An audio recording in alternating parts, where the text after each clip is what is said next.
The Lakers and the Phoenix Suns. Game 2 was last night. A fantastic finish. The Lakers pulled it out on the defensive end, winning 109-102 to tie up this series against the Phoenix Suns. They, of course, lost the first game 99-90 a couple of days ago. But the big change, Anthony Davis, this is what we were talking about after the loss on Sunday. He said the Lakers will not win the series, let alone a game, if he does not play better. And he stepped up in a big way, was aggressive right from the jump. And that's what the Lakers did. They force-fed the ball to Anthony Davis from the jump. The very first possession set the tone for the game. The very first possession, Devin Booker has his shot blocked by who? Blocked by Anthony Davis. That was the message the Lakers were going to send for the remainder of this game.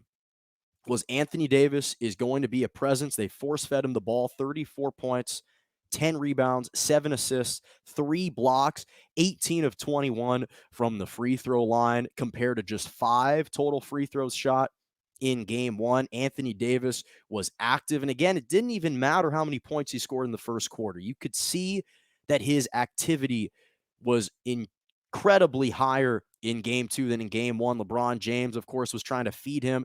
And LeBron, this was why this game was so important to win, because LeBron clearly was not the same player that he was in the regular season. This guy could not attack the rim. He could not drive to the basket. He was hobbled.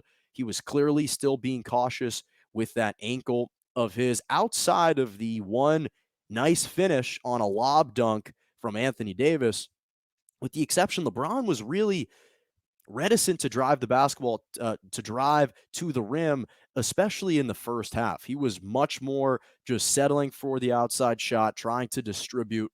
Again, finished with over 20 points, but the manner in which he got those 24 points specifically was not really the same.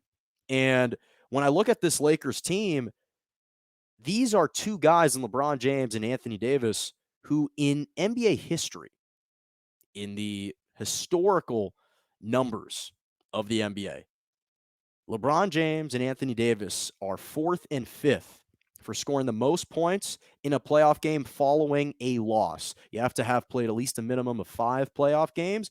LeBron's number 4, Anthony Davis is number 5. The defense was absolutely sensational. Yesterday, Dennis Schroeder was active and aggressive, looking to score the ball, scored 24 points. Andre Drummond was active with 15 and 12. Marcus Saul chipped in with 6 points, 2 huge three-pointers that they absolutely had to have. This was a game that was defined by the defense. The Lakers put on the clamps on the Phoenix Suns, especially in the first half. They shut down Devin Booker. Obviously, CP3, we know, was hobbled, really couldn't get out, and run was favoring that shoulder tremendously. That's why Monty Williams didn't really play him much in the second half, only 7 minutes in the second half. DeAndre Ayton obviously got loose. Cameron Payne looked like an all-star yesterday. And credit to them, right? And I'll talk about the defense in a moment. Credit to the Phoenix Suns. This is a legitimate ball club. Devin Booker, he scored 31 points, 17 of 17 from the free throw line. But Devin Booker, this is a guy who is a bona fide superstar. The difference is what we were all missing with Devin Booker was the platform, was the stage. We hadn't gotten a chance to see Devin Booker actually play in a meaningful game, in a game of magnitude before. The stakes had never been higher, and Devin Booker, back-to-back games, 34, 31.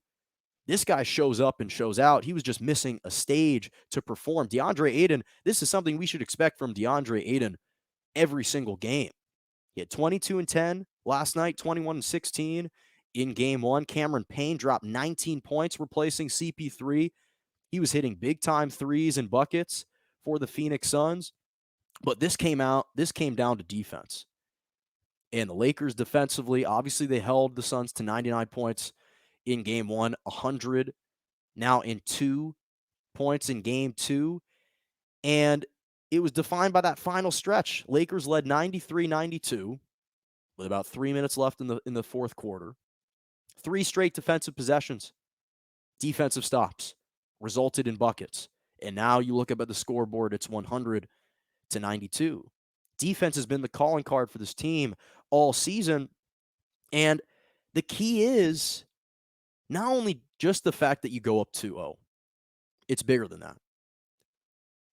The reason why this win was so important for the Lakers is because LeBron didn't have to overextend himself and overexpend himself for this win.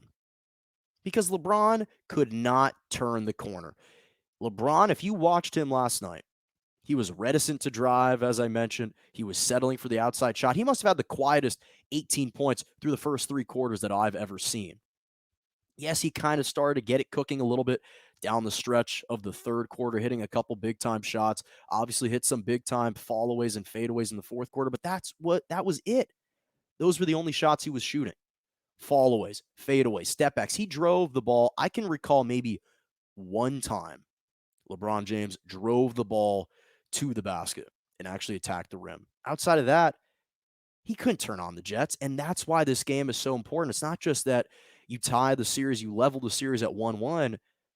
It's the fact that you don't need LeBron to overexert himself. What he was hoping for is that his teammates, as he's starting to get healthier and recover from that high ankle sprain that he sustained a couple months ago, is that the depth would show out and that his co-star Anthony Davis could carry the mantle in these first couple rounds, and especially the first round, while he is kind of rehabbing mid-game.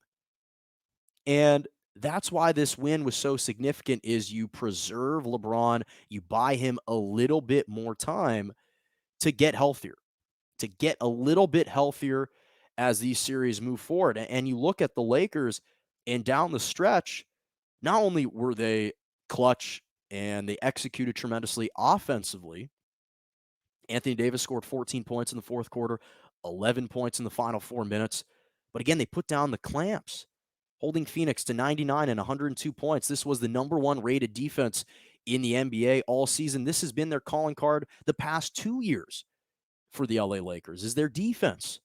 And the Phoenix Suns, they were a top 7 offense in the NBA this past year. They averaged 115 points per game this year, and the Lakers held them way below that season total. In fact, the Lakers this year they were holding teams to 107 points per game, and again, limited that total number.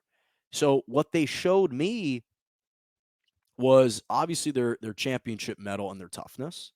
That should never be questioned. But also their defense, their championship defense.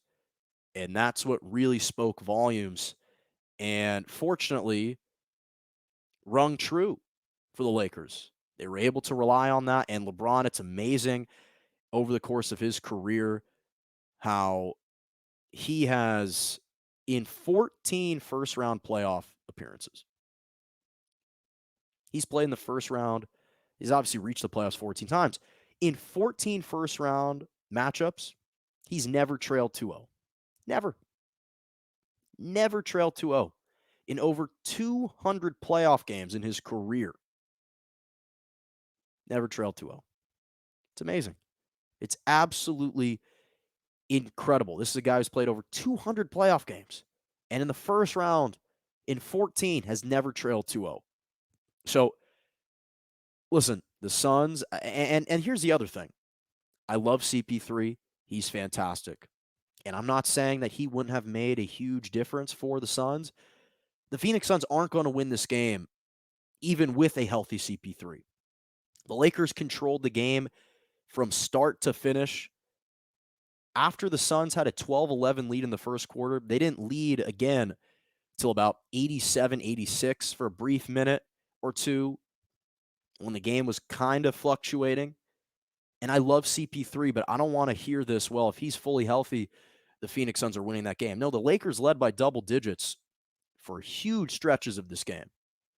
They were the better team, and now the series shifts to LA. And this was a huge win for the Lakers on the road. They tie up this series. Much needed win for the Lake Show.